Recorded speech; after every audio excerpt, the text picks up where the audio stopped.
Sorry guys, एक बार बस मैं क्विक ब्रीफिंग दे देता हूँ सॉलिड स्टेट की। बहुत ज़्यादा लेट हो गया, I am really really sorry.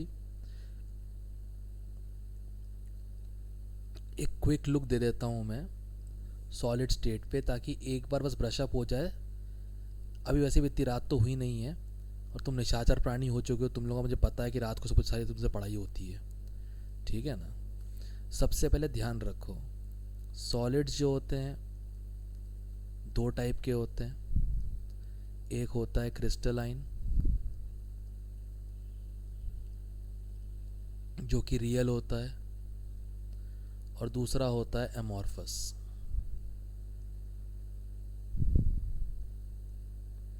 ठीक है, जो कि रियल नहीं होता है, स्यूडो होता है।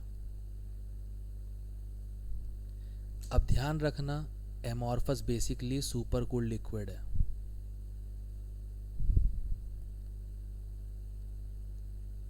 ठीक है, तो ना बॉइलिंग पॉइंट, ना मेल्ट, सॉरी बॉइलिंग पॉइंट क्यों बोल रहा हूँ, ना मेल्टिंग पॉइंट, ना हीट ऑफ फ्यूजन, नथिंग। ठीक है ना। और एक बहुत ख़ास बात इसके बारे में, ये आइसोट्रोपिक होता है। मतलब ऐसा लगता है हर जगह से इसकी प्रॉपर्टी सेम है। क्रिस्टलाइन ऑब्वियसली बात रियल सॉलिड है, ये एनाइसोट्रोपिक होता है। इसकी मेन कैटेगरी तो ये है, और ये रेगुलर होता है। ठीक, इसके चार और विवरण होते हैं, कैटेगराइजेशन। मॉलिक्यूलर, जो मॉलिक्यूल से बनता है।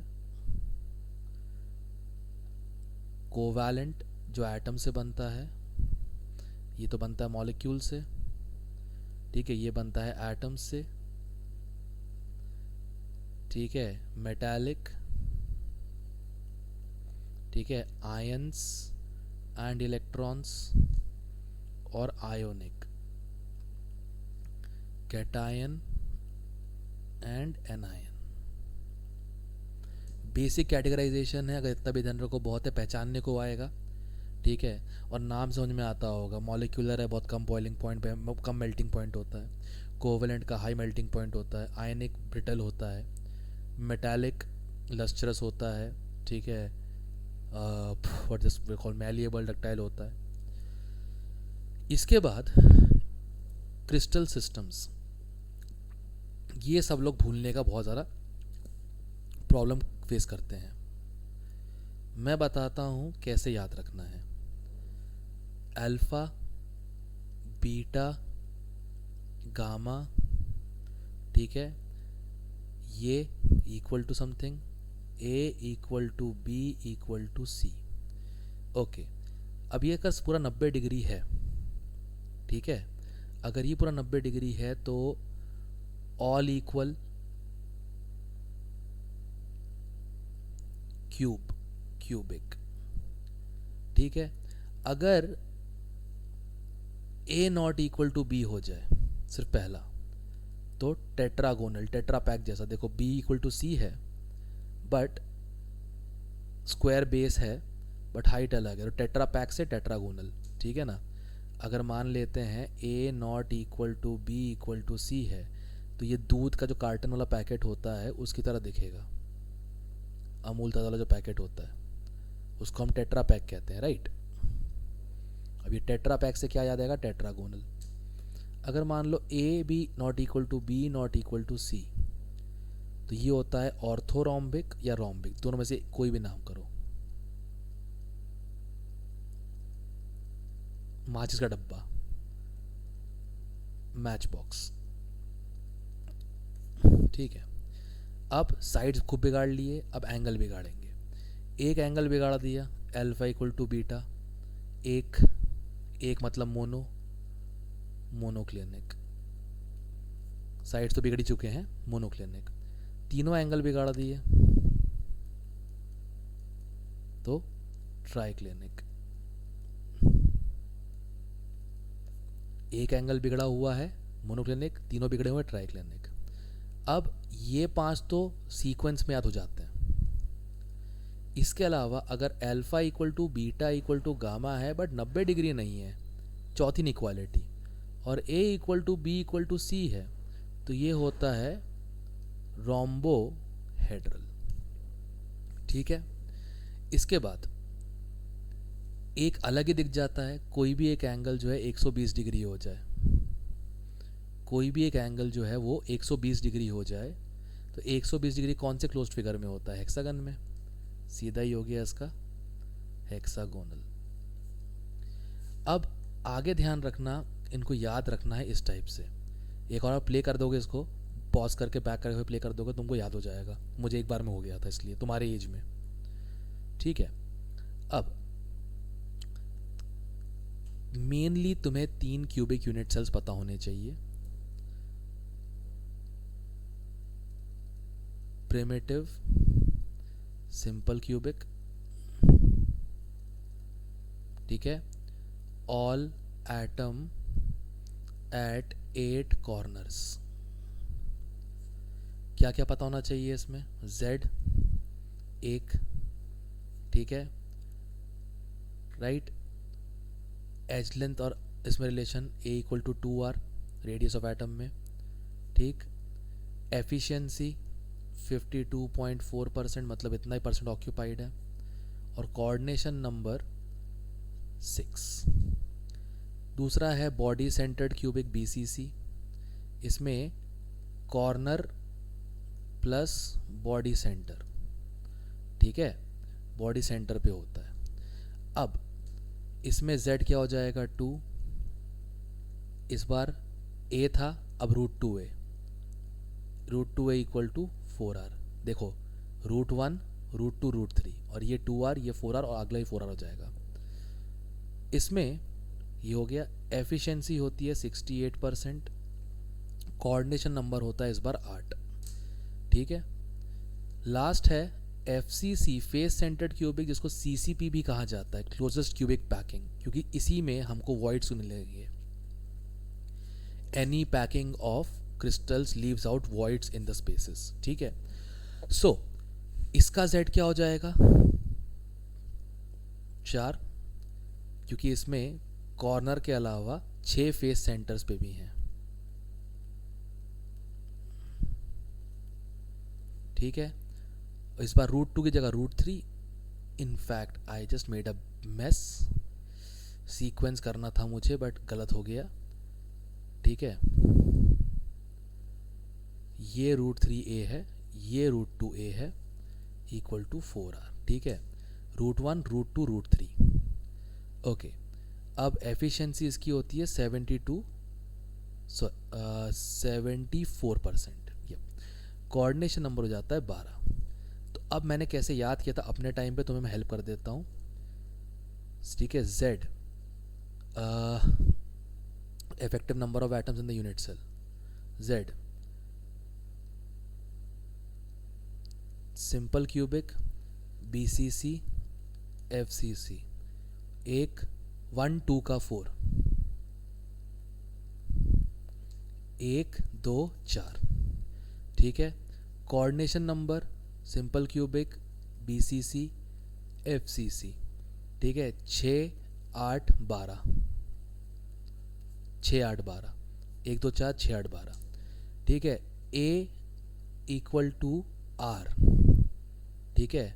सिंपल क्यूबिक, इसमें ऐसा किया है, सिंपल क्यूबिक FCC और BCC, √1 √2 √3, √1A √2A √3A, equal to 2R equal to 4R equal to 4R, ऐसे। और एफिशिएंसी वो तो यार तुम वैसे अभी याद कर लोगे बैठ के, ठीक है ना, 54.2.4 68 74।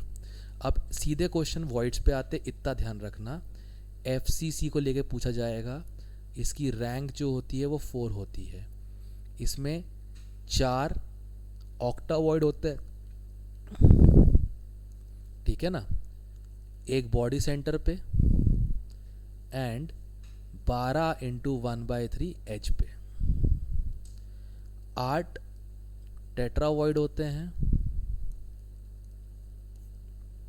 ठीक है, ऑल इन 1/8 सेंटर, क्यूब का भी 1/8 कर दो और उसका सेंट्रल पॉइंट ले लो, वो टेट्रावॉइड होता है। रेडियस रेशियो कैसे आता है बताता हूँ मैं। छोटा आर ये वॉइड का रेशियो अपॉन एटम का रेशियो। वॉइड छोटा स्पेस होगा ना एटम के बीच में, एटम बड़ा होगा उसके बीच में वॉइड जो होता है स्पेस होता है। तो कैसे आता बताता हूँ मैं। √2 √3 -1 -1। ठीक है, अगर इस स्पेस के बीच में आ रहा है, इस स्पेस के बीच में आ रहा है तो टेट्रावॉइड में है। नीचे आया तो ट्राइंगुलर वॉइड, ट्राइंगल वॉइड, और ऊपरी स्पेस में आ गया तो ऑक्टावॉइड, क्योंकि यही वॉइड्स तुमको एग्जाम में आने वाले हैं। क्वेश्चन वही आता है, एक एटम P है, उसने FCC बनाया, Q ने ऑक्यूपाई के आधे ऑक्टावॉइड्स, तो फॉर्मूला क्या होगा P2Q, इस टाइप का।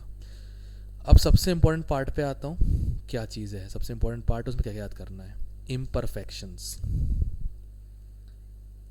इम्परफेक्शंस नाम में ही मतलब है, इलेक्ट्रिकल मैग्नेटिक प्रॉपर्टीज नहीं है, खुश हो जाओ, सिर्फ इम्परफेक्शंस पढ़ने हैं। एक तो होते हैं स्टोइशियोमेट्रिक, ठीक है, फॉर्मूला नहीं बिगड़ता, मतलब NaCl में डिफेक्ट हुआ, अभी वो NaCl ही है, चेंज नहीं हुआ। इसमें 3 टाइप होते हैं। एक तो होता है शॉर्ट की, और शॉर्ट की से याद आएगा जब शॉर्ट डिस्टेंस होता है, ठीक है। यूजुअली इसके किस में होता है, NaCl में, KCl में, एक्सेट्रा में। पहचान, पहचान बाबा पहचान, पहचान S ब्लॉक वाला, sodium potassium rubidium calcium barium ये सब। दूसरा है अंकल या फ्रेंकल डिफेक्ट, फ्रेंकल फार, जब डिस्टेंस बहुत ज़्यादा होता है दो चीज़ों के बीच में, ठीक है। AgCl, ठीक है, ZnBr2 एक्सेट्रा। अब ये कैसे पहचानोगे, पहचान क्या है इसकी, किन में होता है, P एंड D ब्लॉक वाले, जो S ब्लॉक के अलावा हो। एक ही स्टार एग्जाम्पल है AgBr, जो दोनों दिखा रहा होता है। शॉर्ट की में क्या होता है, cation equal to anion, number of cation equal to number of anion, गायब हो जाते हैं और क्रिएट करते हैं वैकेंसी, जिससे डेंसिटी जो है वो कम हो जाती है। फ्रेंकल में क्या होता है, छोटा वाला यूजली कैटायन अपने लैटिस पॉइंट पे वैकेंसी क्रिएट करता है और इंटरस्ट्रीशियल पॉइंट, मतलब जो स्पेस दूसरी कोई होती है वहाँ पे बैठ जाता है। मतलब जैसे मान लो अगर ऐसे अरेंज्ड है, ठीक है, ऐसे अरेंज्ड है, तो अपने पॉइंट पे कहीं पे ये वैकेंसी क्रिएट करेगा और किसी और पॉइंट पे ऐसे इकट्ठा हो जाएगा, ये फ्रेंकल डिफेक्ट होता है, ठीक है। अब ये फ्रेंकल शॉर्ट की आयनिक कंपाउंड्स में होते हैं, मेटालिक में होता है वैकेंसी डिफेक्ट, डेंसिटी डिफेक्ट, अलग अलग होता है।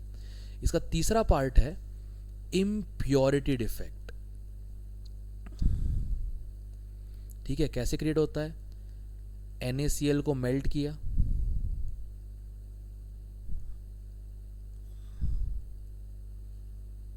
ठीक है, और इसमें ऐड कर दिया SrCl2 सॉलिड। अब जो सॉलिड बनेगा, पहले क्या था, एक Na+ के पास एक Cl नेगेटिव था, ठीक है, इस टाइप से। अब क्या होगा, उसी जगह पे Sr2+ Cl नेगेटिव दो संभाल रहा होगा, तो एक वैकेंसी क्रिएट कर देगा। अब इसमें NaCl के फॉर्मूला कोई प्रॉब्लम नहीं हुई है, SrCl2 का फॉर्मूला वही है, तो इसलिए इसको स्टोइशियोमेट्रिक कहते हैं, ठीक है। नॉन स्टोइशियोमेट्रिक, इसमें भी वही है। नॉन स्टोइशियोमेट्रिक जो होता है,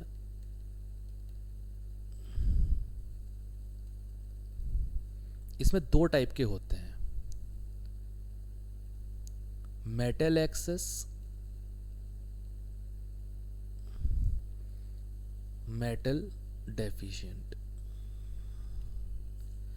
मेटल एक्सेस में जो है 2 टाइप है, एक्सेस सॉरी पहले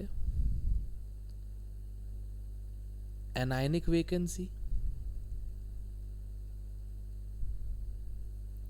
जो कि किसके वजह से होती है, एस ब्लॉक कैटायंस की वजह से, ठीक है।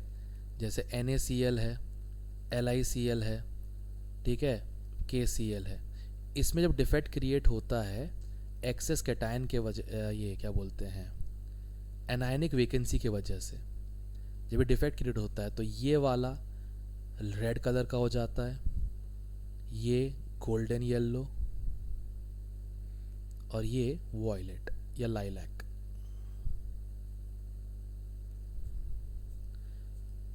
ठीक है। दूसरा जो होता है मेटल एक्सेस में वो होता है ड्यू टू एक्सेस कैटायन, ठीक है। ये होता है डी ब्लॉक के ऑक्साइड्स में, ठीक है, विथ सिंगल वैलेंसी, जैसे जिंक ऑक्साइड। जिंक ऑक्साइड वैसे तो क्या होता है, वैसे जिंक ऑक्साइड का कलर वाइट होता है,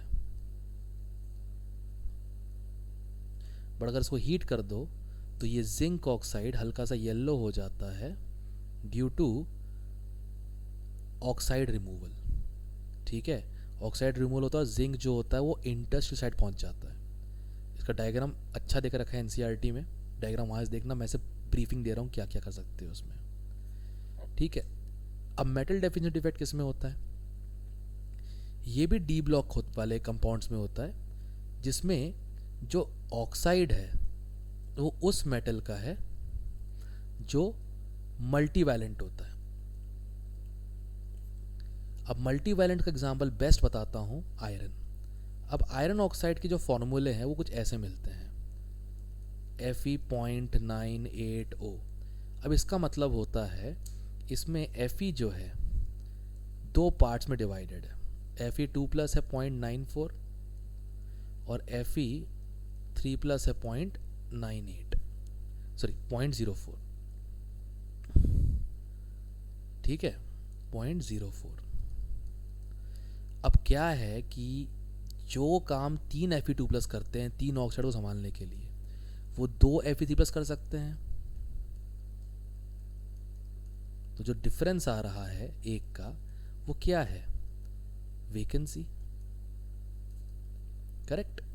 इसे बोलते हैं मेटल डेफिशिएंट इफेक्ट। मेटल का रेट कम हो जाता है with non metal, non metal जगह खट के रहता है, कोई दिक्कत नहीं है उसको, ठीक है। अच्छा, लोग पूछेंगे निकाला कैसे सर, ये 0.9 से कैसे आया था? भाई बड़ा सिंपल है, एक क्वेश्चन मैंने एक उसमें भी देखा एनसीईआरटी में, Ni.98O है, इसमें कितना Ni2+ है और कितना Ni3+ है। करने के बतेरे तरीके हैं, मैं सिंपलेस्ट बता रहा हूँ, ठीक है। अब ये Ni.98O है, इसमें नेट ऑक्सीजन नंबर जो है इक्वल टू 0 है। Ni के दो पार्ट हैं, X Ni2+ है और 0.98 - X जो है Ni4+ है, ठीक है। अब इसका चार्ज 2x, इसका चार्ज 3, 0.98 - X, और ऑक्सीजन पे चार्ज होता है -2 इक्वल टू 0। मेरा X आ गया इक्वल टू 0.94, डन, ऐसे, ठीक है। So that's all I could revise in a small capsule. Please इसको एक बार देख लेना, भी रात को सुबह देख लेना, एक पूरा रिकैप सा हो जाएगा, बट फिर भी आई होप तुम लोगों ने तरीके से ढंग से पढ़ा हुआ एनसीईआरटी से, क्योंकि ये चैप्टर सिंपल भी है और स्कोरिंग भी है, छोटी छोटी चीज़ें हैं, प्लीज़ ज़रूर पढ़ लेना। Thank you.